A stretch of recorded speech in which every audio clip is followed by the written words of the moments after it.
so competitive. But the first day was a little intimidating for a few of them.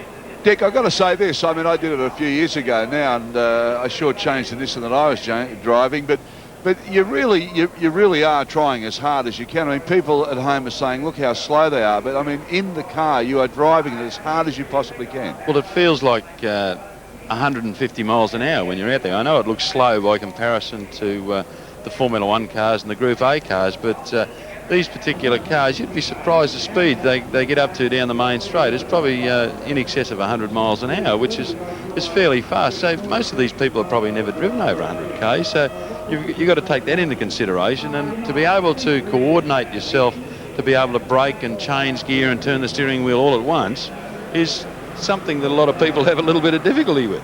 Well, Brad, of course, a lot of them have never driven a manual car before. Well, that's true. And, you know, what Dick was saying is very true. I jumped in with Harley the first day and said, you know, change gears at 6,000. He said, oh, I can't do that. You know, what will my dad say? It's like, he never lets me drive that fast. So, and as you said, the other problem is someone like Melissa had never driven a car that's a manual. So for them to come along as far as they can, I mean, it's amazing. Melissa couldn't just drive away, but now she's very, very competent. Well, it must give you a lot of satisfaction to be able to do that. I mean, in just a few days that you've had the girls together, and of course Clive, Dame Edna's missed a few practice sessions, a bit naughty there, doing other things, but you know, it must be satisfying for you to be able to say, well, I know that they're better drivers now.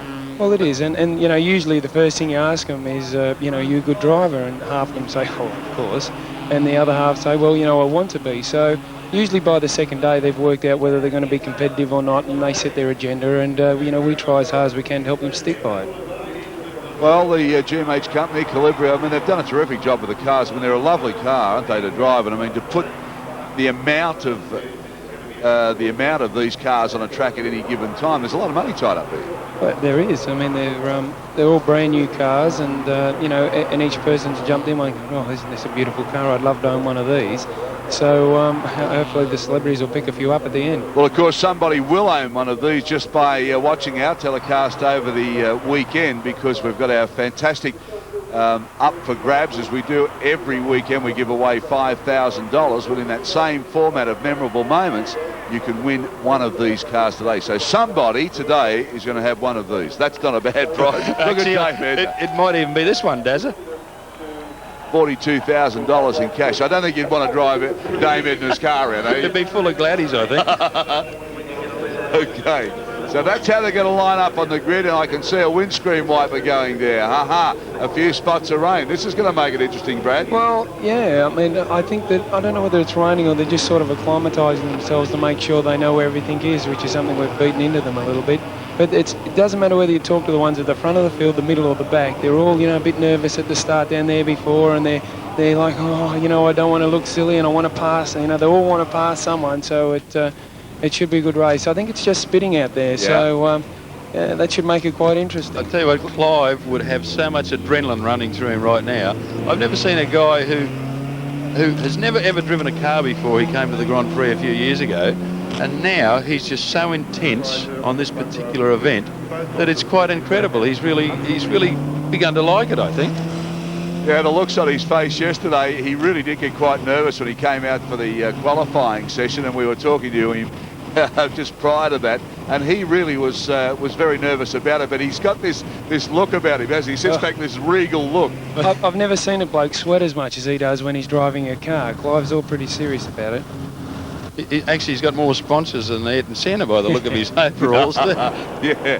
Okay, the grid almost lining up. Let's go through that now. Michelle Filkey out in front from Marshall, Haslam, Bailey, Lewis, Dale. They're the top runners, and it'll be very hard for the others now to pass from there, because remember, they're all equal powered cars. Anne-Marie Sparkman well back on the grid. That's a bit surprising. Donna Gardner, that surprises me, back on row 7, because she really was going very hard. But Wayne told me that she scared herself in the first couple of days and said, I've really got to slow down, I'm scaring myself. Well, the first day here, yeah, she was having a bit of trouble, so she slowed it down a bit, and she's, you know, getting her apexes and got the car on the track where she needs to be, so she's coming along. Is that strange that Dame Edna Everidge is bringing up the rear? Okay, all set for a start. Red lights, just a few seconds to go. Revs are building up away. They go. Michelle gets a very, very good start. 5 laps race distance, 19 kilometres. And here's the drag down to the start line. And I'm not sure who's going to get the first corner. Kirsty might come across, yes. Great stuff from Kirsty Marshall. Oh, she's having a go. She thinks she's in the snow. I don't think she's going to be in the snow if she keeps jumping curbs like that. Bradley, did you teach him how to jump curbs like this, or was this Crompton? That was Crompton. I was telling him to stay on the brake stuff there.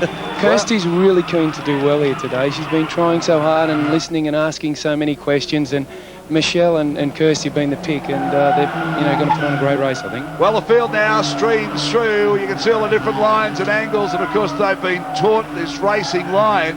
But let me tell you, Kirsty Marshall is one of the most competitive people you'll ever meet in your life. She really, whatever she does, she attacks. And she said to me on the grid the other day, I'm pretty nervous about this. If I relax, will I be better? Have a look at it today. Wonderful start from Kirsty Marshall. Well, actually, not only Kirsty, but I think there's a lot of them out there which are wanting to do extremely well because, as I said before, they're taking it very, very seriously and asking a lot of questions. And Joe Bailey, for one, is one person I think who was hell-bent on sort of doing very well here. They're all very keen. I'm glad they were very worried about the concertina effect in the first corner. Oh, there's Juliet going out. She's having a bit of a go there. And, it's good for them all to, it's always a problem to get through that first corner. Here's a replay of the stunt. Have a look at the... Joe Bailey's got a fire going in the front of a car there. Really smoked them up. Well, of course, that's really just held her back, hasn't she? Just sat in the spot spinning wheels. You can never get anywhere doing that. And, they had a few little races at AIR the other day. Oh, look at Kirsty. Hang on to it. She's working that car pretty hard. See, have a look at the mirror really quickly, too. She got it back straight, had a big look to see what was behind her. Terrific stuff. Into the straight here now. Now this is a difficult corner, and I bet you that's Donna Gardner. Yes, it is. Donna Gardner with a bit of push and shove, trying to muscle her way through the pack, because this is the hardest part. All equal cars, so you really have to be neat and tidy. Well, out at AIR, they're all saying, there's something wrong with my car. I can't pass them down the straight. He said, well, they're all the same. The deal is you outbrake them into the corner, so they've been, okay, working hard on that. But you don't tell everyone that, because otherwise they'll all be trying to outbrake each other into the same corner, and we've seen what happens when you do that in the Group A race. Oh, it's a great promotion. And look at Donna Gardner under brakes. Thanks very much. Just picks up one spot. Oh, Lisa Hensley won't like that much. She's fairly competitive. She's driven to the racetrack a couple of times with Wayne, I think. Donna with a great move there. Pulled herself up under brakes beautifully. Now you can see what I mean about equal speed down the straight. See, all of the cars, Donna really had got the move under brakes, but she can't make up a lot of ground down the straight. Here she comes over the curb again. Well, Brad, she's going okay. She's going very well. She's keeping her eye on the job, and she's getting all her apexes and not hitting too many curbs. Well, she's up to 13th already, so she's doing extremely well. After one lap, it's Marshall, Vilke, Haslam, Bailey, Lewis. So Hayley Lewis up into the top runners now. That's how they stand. Kirsty Marshall with the wipers going. There's a little spit of rain. Let's hope it holds off for the rest of the day. Like she's cleared out and left them. Kirsty and Michelle are very smooth. They've got their lines right. We were out at AIR practicing, and Kirsty went past about 3 or 4 of the girls and gave them a bit of a scare. And I said, Kirsty, great move, but they're so intent on doing well. Got to say to you though, when we're doing our snow shows down the snow this year, when Kirsty Marshall announced she was going to be part of this, I said, you'll win this, because I just seen her so many times. I mean, to go down a mountain the way she does, and but she's doing a slalom down the straight now. So. Yeah, she's trying to shake Michelle up. Well, Michelle's done a pretty good job hanging on to her, though. Well, it's not over yet. Michelle's been, the quickest the last couple of days, and she's hanging on to Kirsty. So I really think yesterday there was just nothing between them, and only needs for Kirsty to make a little mistake, and I think Michelle will be right there. But Kirsty's really going well. See, the on. thing is though that. Somebody who's as competitive as Kirsty Marshall is used to having pressure. They know what the adrenaline's all about when they sort of stand up there ready to come down on a run or whatever. And she, that's one of the reasons I think why she's doing so well. Michelle Vilke, the Australian netball captain, trailing in. She's made up a little bit of ground there on Kirsty, but Kirsty has her pretty well covered. She keeps looking up into the mirror. She's aware that she's there. Now she comes up under brakes. Michelle does a good job there.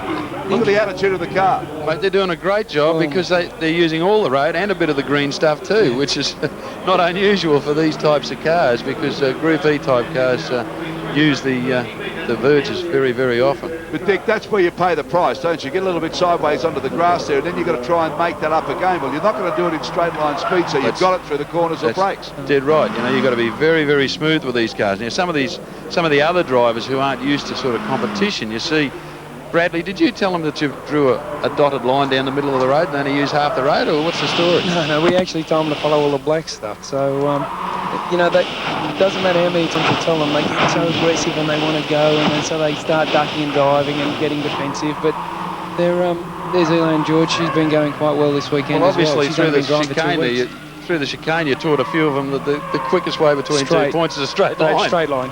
Donna Gardner attacks that corner again, trying to pick up another place. Gee, she's been spectacular under brakes and round the tight corners. Donna Gardner. Well, that's Rachel McQuillan she's chasing now, and Rachel doesn't take too many prisoners either. She doesn't mind passing on the outside or the inside. Oh, we've got one off there a bit. It's a strange line, that one, wasn't it? That Kathy Freeman. So she's... Australia's great sprinter, having a little sprint up on the inside of the curve there, Kathy Freeman.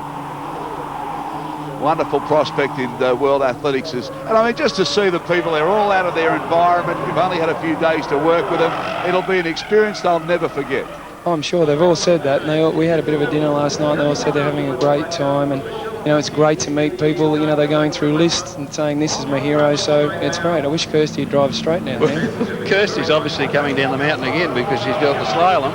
I tell you what, they're going fairly deep under brakes. Yeah. And they're running nose, they're tailgating one another. She's trying to cover a line. Kirsty's starting to watch her a bit too much, I think. She's fairly, you know, that's the problem I think they have, most of them, is the fact that they really should concentrate on what's in front of them rather than what's behind them. Yeah, that's right. But if I had Clive James behind me, mate, I can tell you, I'd be taking a second look. I tell you what, they've been, it's a good dice this though. I mean, they haven't been much further there. There's the gap back now. So the field not too far back, not as strung out as we thought it may have got. Now there's Clive. Look at the concentration. Sunday afternoon drive. Look at this.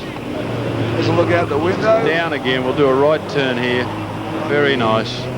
Quite comfortably in 17th place at the moment is our Clive. Just shuffles himself into the seat again. The look on the face, the intense concentration. 4 laps gone now as Clive James. Where's Dame Edna? We haven't seen much of Dame because Crompton is sitting beside her. Neil Crompton, who has had all of that work to do. It'll be interesting to have a look at the look on his face when he gets out of the car. There we go. There we go. Maybe Crompton's using half and he's using, like Crompton might be using the pedals and Dame Edna's using the steering wheel. Look at Crompton. This will be an experience he won't forget. Michelle's got past. Michelle Filkey has come past. Well, Kirsty now will be fired up. Kirsty was saying yesterday she felt more out. comfortable being behind than in front. I don't know that this is running perfectly to plan because there's only a lap to go, but it'll make for an interesting last lap. I wouldn't have thought she'd want to do it on the last lap now. Kirsty Marsh's going to race on her hands now. She's going to try and get past Michelle Filkey. You've got to remember, equal speed down the straight, so she's got to do it through the corners or under brakes. These two are having a very good battle, I tell you. It's interesting that they're doing very well. Here's the move. Michelle coming round the outside. She's missed a gear there. That's what's happened. So that's where Michelle passed Kirsty Marshall. Kirsty will be kicking herself about that. But, you know, it's all to do with being smooth and in control. And, you know, you rush through a gear change and miss it. And there you go. You lose the lead. Okay, braking duel. Coming up, Kirsty Marshall up the inside. Will she do it? Fellas, can she do it from there? I think so. I reckon they'll try and go side by side round the corner at the end of the straight. She's going to take Michelle's a long way gone back. She should have moved out there. Michelle's ducked down inside. See, look at it. Excuse Kirsty gets it all crossed up, and Michelle doesn't do much better and comes back. Well, Kirsty's thrown it away there. She outbraked her and then got sideways. Yep, Kirsty needed to move over when Michelle did, and she might have got away with that one. But, you know, as I said, they're not taking too many prisoners here. Tell you what, it's very difficult to get a lot of experience in a week, isn't it? It sure is. 3 days. She'll have a go here, though, too. Kirsty Marshall will have a go. Michelle will know that she's only got to keep her covered. The Australian netball captain now leading on to the last corner. Here they go. Kirsty Marshall trying everything she can. Puts the nose up behind her. Here's the drag to the line. Michelle should be able to hang on. That's one of the best celebrity races, dices we've had in all of the years the event. Now have a look at Dame Edna. Have almost lapped Dame Edna. This could be drama. I don't know what Crompton's going to say to Dame Edna here because it's either put your indicator on and move over. Here they come. Here, look, you can see Crompton looking for them. Up behind Dame Edna. We thought that was the last lap. This is the final lap now. So Kirsty Marshall still got some time to get past Michelle. There's David getting well out of the way. Crompton will be saying Crompton's looking around. Yeah, I can see him. He had a comic for breakfast so he could banter properly with Dame Edna. So he'd be hanging on about now, I think. Well, what a good dice, Dick. It is an excellent dice, as a matter of fact, and they're doing an extremely good job of it because, like, it's not easy to drive that close to another car around a racetrack like this. They're using all the circuit. I mean, this is great. They're considering they've only been driving for 3 or 4 days. It's just amazing. So Kirsty Marshall, in champion skier, sitting right in behind the Australian netball captain, Michelle Vilke. Here they come around this corner. Up she goes. She's going to have Kirsty. a go. Can't do it from there. Michelle, right in the slipstream. Michelle's very calm, you know, the whole week. She handles it well, she's smooth and she's calm, and it's interesting that they're both so competitive. I tell you what, it's very difficult to be calm in a situation like this when you're nose to tail and you know damn well you're not going to pass anyone in a straight line. That's right. Got to be at the end of the straight. Only chance now. Kirsty's got to get back over to the other side of the track under brakes if she makes a lunge. You know, here we go. Here we go there. Oh, she's gone the other way. She's trying to do it. Michelle's blocked her. What about this? A bit of crisscross stuff here. Kirsty's going to do it, I think. Here they come, Michelle. Side by side. This is terrific stuff. Gets up on the rim strip. Well done, Michelle Vilke. What about that? She shook her straight off. She'll have her in the car park shortly. Kirsty Marshall with a big bird. There goes Joe Bailey, just thrown away 3rd place. Oh, that was magic stuff. Did you see him weaving and trying to break the slipstream? It's not over yet. She might stop on the back bumper bar. Who told him to do that? Crompton. Michelle Vilke's going to take this. The Australian. No, she might. She's understand. Off the circuit. Kirsty Marshall has a go. What a fantastic race. The best we've had for a long, long time, many a year. So Michelle Vilke, the Australian netball captain, she comes over first. Kirsty Marshall second. And Joe Bailey. Look at this. Joe Bailey. A little bit of push and shove on the straight. That's the strangest looking rear vision mirror I've seen for a long time. So 3rd place is who? 3rd place was Juliet Haslam. Juliet Haslam was 3rd. What a great dice that was. Congratulations, Brad, because obviously you taught him a lot in the few days. Here's Donna Gardner coming through now, I can see. The rest of the field, Clive James. Where's Clive? Oh, there's Dame Edna on the grass. Crompton will be hanging on about now, don't you think? Look, he's got the hand out the window. What's going on here? Dame Edna coming up to the line. Her car's a bit hard to pick. That's about the only left-hand drive Calibra around here, I think. You can imagine Crompton, can't you? What a great job you're doing. Well, there she is, our winner, Michelle Vilke. What a great drive. Gee, that was a terrific battle. But she did, you're right, Brad, she kept it cool. She didn't let it get to her. You know, Christy was throwing everything at her but the kitchen sink at the end there, and it just, you know, Michelle was nice and cool and calm. Looking down the list, Donna Gardner finished 10th, Clive James 17th. I think it's where he started, so he just had a nice Sunday drive. Well, when you consider that Michelle and Kirsty, they're two people that are used to this sort of pressure because they get it every time they go and compete, they feel the same. Look at the crowd too, they're really responding to the two girls. That's been a fabulous drive. I mean, we've had a lot of celebrities go around here, but nobody as quick as that. There's Joe Bailey. Got very, very aggressive toward the end. Joe Bailey did a great job. And, of course, Juliet Haslam coming in 3rd. And we really didn't see that much of Juliet because we're looking at the front dice. No, but she and Joe were having a great dice there. And so was Harley. They were all together. And, you know, they've got a crook mirror now. To be quite honest, you know, for the number of people you've had in the event, and I think that yourself and Crompton have done a great job because there's certainly not too much carnage, which we've seen in past years.